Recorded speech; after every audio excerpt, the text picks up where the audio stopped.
जय श्री राधे कृष्ण। राधे राधे। आज है भाद्रपद का महीने का दूसरा रविवार, जो कि सूर्य भगवान को समर्पित होता है। तो आप सभी को हार्दिक शुभकामनाएं।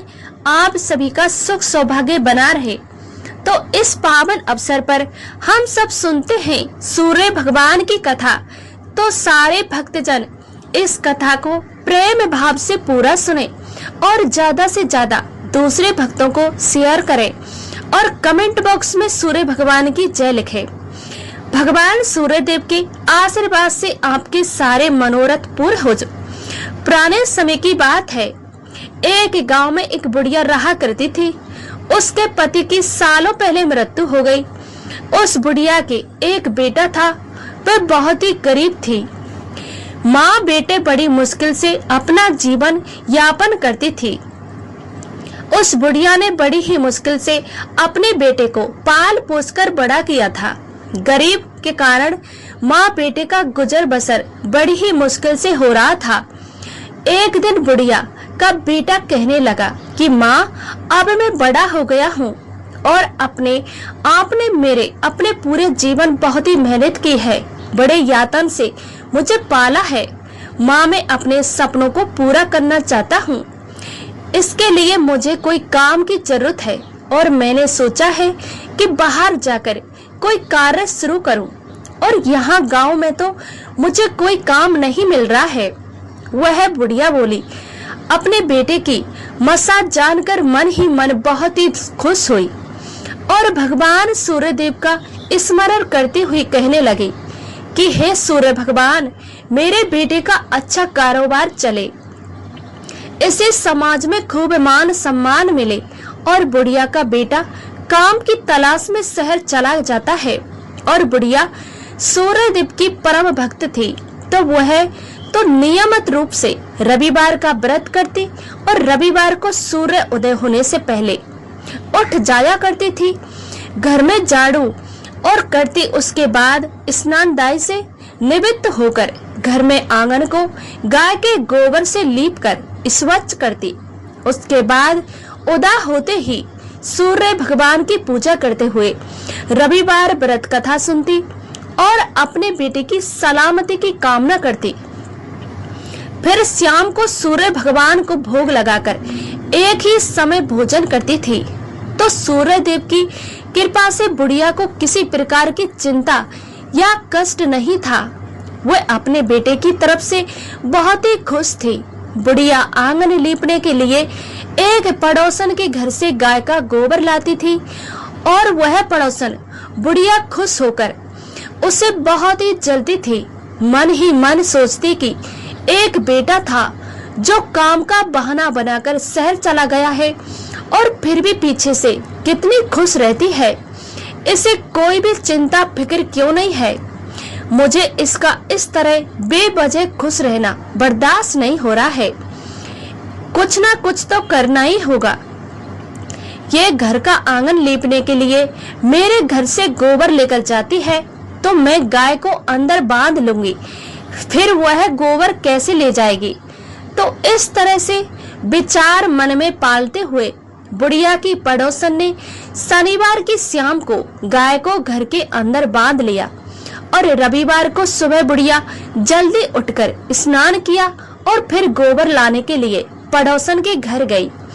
तो बाहर यहाँ गाय ही नहीं थी, तो पड़ोसन के घर का दरवाजा खटखटाते लगी। तो लेकिन पड़ोसन ने दरवाजा नहीं खोला। थक हार कर बुढ़िया घर आ गई। उस दिन वह घर के आंगन को नहीं लीप सकी। आंगन नहीं लीपने के कारण उसने सूर्य भगवान को भोग भी नहीं लगाया और ना ही इसमें भोजन किया। सूर्य देव का स्मरण करती हुई और सूर्य अस्त होने पर भूखी प्यासी सो गई। और बुढ़िया की श्रद्धा भक्ति देखकर सूर्य देव भगवान भी बहुत ही प्रसन्न हुए और बुढ़िया माई के समय में आकर दर्शन देकर कहने लगे कि बुढ़िया माई सो रही है या जाग रही है। तो बुढ़िया कहने लगी कि महाराज, ना तो सोई हूँ और ना ही जाग रही हूँ, कहो क्या आज्ञा है। तो सूर्य भगवान ने कहा, माई, आज तुमने मुझे भोग क्यों नहीं लगाया। तो बुढ़िया माई ने बताया कि क्या करूं महाराज, मुझे आज आंगन लीपने के लिए गोबर नहीं मिला, इसीलिए मैं आपका भोग नहीं लगा सकी। मुझसे बहुत बड़ी गलती हो गई है, आप मुझे क्षमा करें। मैंने प्रण लिया है कि अगले रविवार को घर के आंगन को गाय के गोबर से जरूर लीपूंगी और उसके बाद आपको भोग लगाकर ही भोजन ग्रहण करूंगी। तब तक मैं अन्न और जल त्याग करती हूँ। तो सूर्य भगवान ने कहा कि बुढ़िया माई, सारी सोच त्यागने देख तुम्हारे घर में एक सुंदर सी गाय और बछड़ा खड़ा है। अब तुझे किसी के घर की गोबर के लिए नहीं जाना पड़ेगा। इतना कहकर सूर्य भगवान अंतर्ध्यान हो गए। ब्रह्म मुहूर्त का समय था। बुढ़िया माई की आंख खुली तो उसने देखा कि उसके घर के आंगन में एक सुंदर सी गाय और बछड़ा खड़ा है। तो वह देखकर हैरान हो गई और जल्दी से उठकर खड़ी हुई और गाय को आंगन में बांधकर उसके लिए चारा लेकर आई। फिर उसे चारा खिलाकर बछड़े को गौ माता का दूध पिलाया और बचा हुआ दूध बाल्टी में निकाल लिया। तो भगवान का चमत्कार देखकर बुढ़िया बहुत ही खुश हुई। दूसरे दिन वह सुबह बुढ़िया के पड़ोसन ने देखा कि बुढ़िया के घर पर एक बहुत ही सुंदर गाय और बछड़ा बंधा हुआ है। तो वह तो और भी अधिक जल भुनकर इस बुढ़िया को गाय किसने लाकर दी है। तभी इसका ध्यान अचानक से गाय के गोबर की तरफ गया और वह गोबर सोने का था। उस गाय का ये नियम था कि सुबह सबसे पहले जो गोबर करती वह सोने का होता।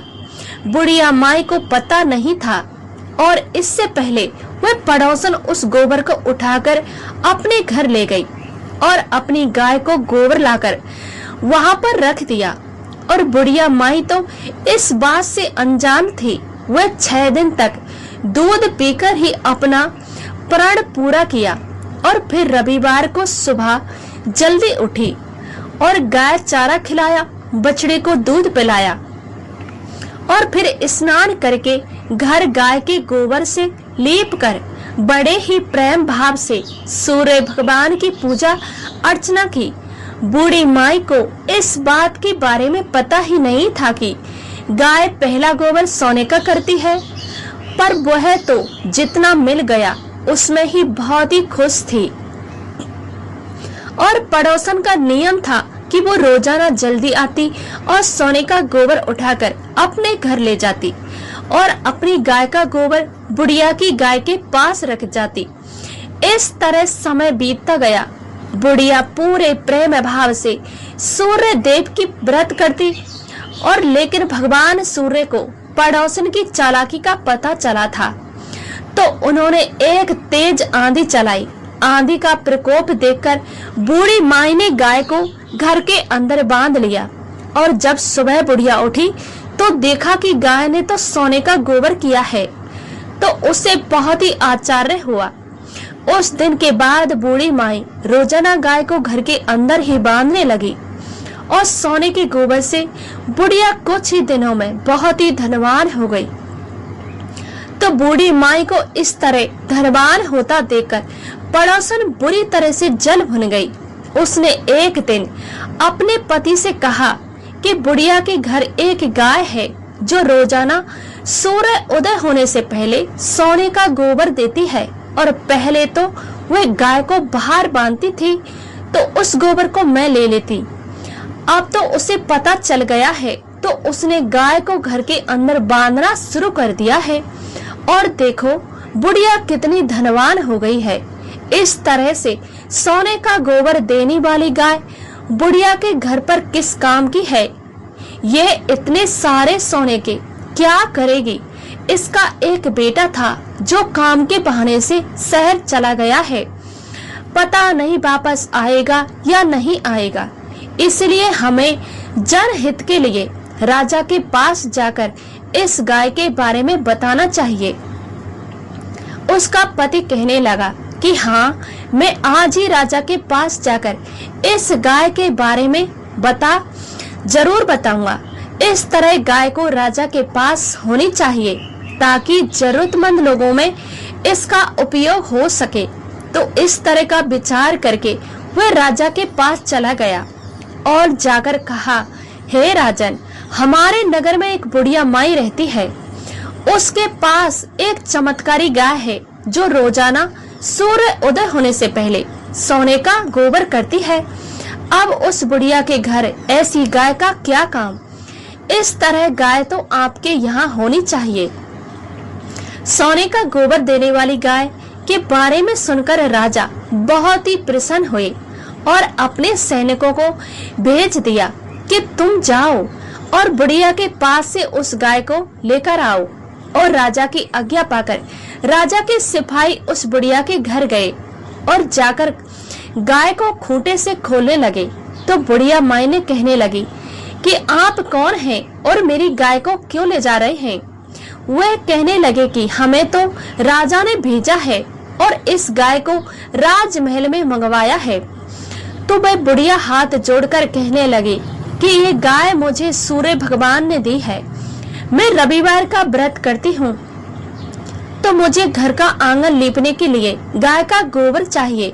आप ऐसा अनर्थ मत करें। मैं आपके आगे हाथ जोड़ती हूँ। लेकिन राजा के सैनिकों ने बुढ़िया माई की एक भी बात नहीं सुनी। गाय और बछड़े को खोलकर राजमहल में ले गए। तो इतनी सुंदर गाय को देखकर राजा बहुत ही खुश हुए और उससे कहने लगे कि एक सुंदर कमरा तैयार करवाओ और उस कमरे में गाय और बछड़े को बांध दिया जाए। बड़े ही प्रशंसा के साथ राजा सो गए, यह सोचकर कि जब मैं सुबह उठूंगा तो कमरा पूरा सोने से भरा होगा। राजा को पूरी रात ठीक से नींद नहीं आई। सुबह जल्दी ही उठकर गाय के कमरे की ओर चल पड़े तो राजा बहुत ही बुरी तरह से दुर्गंध आने लगी। तो राजा सोचने लगे कि यह दुर्गंध किस चीज की आ रही है। तभी गाय के कमरे में की तरफ देखा तो पूरा कमरा बदबूदार गोबर से भरा हुआ था और सारा राजमहल गंद गंद कर रहा था। राजमहल में रहने वाले सारे लोग परेशान हो गए। रानी कहने लगी कि हे राजन, आपने ये क्या किया? एक गाय को अपने यहाँ पर कमरे के अंदर बंधवा दिया है। तो राजा कहने लगे कि मैंने तो सुना था कि ये गाय सोने का गोबर करती है। जो राजा की बात सुनकर रानी कहने लगी कि राजन, आप भी कैसी बातें पर विश्वास कर लेते हो? पशु है तो पशु गोबर ही करेगा।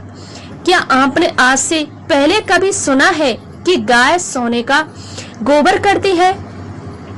तो ये सब सुनकर राजा बहुत ही गुस्सा हो गए और गाय को उन्होंने जल्दी से सैनिकों को आदेश दिया कि जाओ उस बुढ़िया के यहाँ पर पड़ोसन को, उसके पति और दोनों को यहाँ पर लाकर मुझे प्रस्तुत करो।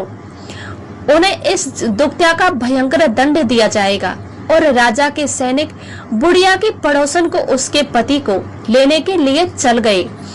पीछे से राजा के राजमहल की सफाई के आदेश दिए, लेकिन सफाई कर्मी जितना ही उस गोबर को बुढ़ाने की कोशिश करते, वह उससे दुगना बढ़ जाता। ये देखकर राजा बहुत ही परेशान थे।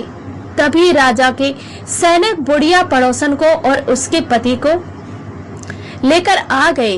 तो राजा ने कहा कि तुमने ऐसी दुष्टता क्यों की है? तुम्हें इसके लिए दंड दिया जाएगा। तो वह हाथ जोड़कर कहने लगा कि हे महाराज, मेरी इसमें कोई भी गलती नहीं है और ना ही मुझे पता है कि ये गाय सोने का गोबर देती है, या ये सबको मुझे मेरी पत्नी ने बताया था। तो मैंने सोचा कि इस तरह की चमत्कारी गाय आपके पास होनी चाहिए। तो राजा ने गुस्से में उसके पत्नी की तरफ देखा और वह हाथ जोड़कर कहने लगी, हे राजन, ये बात सत्य है कि गाय सोने का गोबर देती है, गोबर करती है। मैंने अपनी आंखों से देखा है। मैं कई महीनों तक सोने के गोबर को उठाकर लाई हूँ। क्या बिल्कुल भी झूठ नहीं बोल रही हूँ? आप बुढ़िया को बुलाकर पूछ सकते हैं। तो राजा ने अपने सैनिकों को आदेश दिया कि बुढ़िया को मेरे पास सामने प्रस्तुत करो। ऐसा राजा का आदेश पाकर राजा के सैनिक उस बुढ़िया के पास गए और कहा कि तुम्हारे राजा ने राजमहल में बुलाया है। तो वह बुढ़िया दिन दुखी हुई और आंखों में आंसू बहाते हुए हाथ जोड़कर कहने लगी, हे राज, आज मेरा रविवार का व्रत है। मेरे सूर्य भगवान की पूजा भी पूरी नहीं हुई है, तो मैं आपके साथ नहीं चल सकती। राजा को ये कह देना कि मैं कल सुबह आऊंगी। ये सुनकर सैनिक वहां से आ गए और उधर सूर्य भगवान की बुढ़िया को इस तरह भूखी प्यासी रहकर प्रार्थना करते हुए देखकर उसे बहुत ही करुणा आई।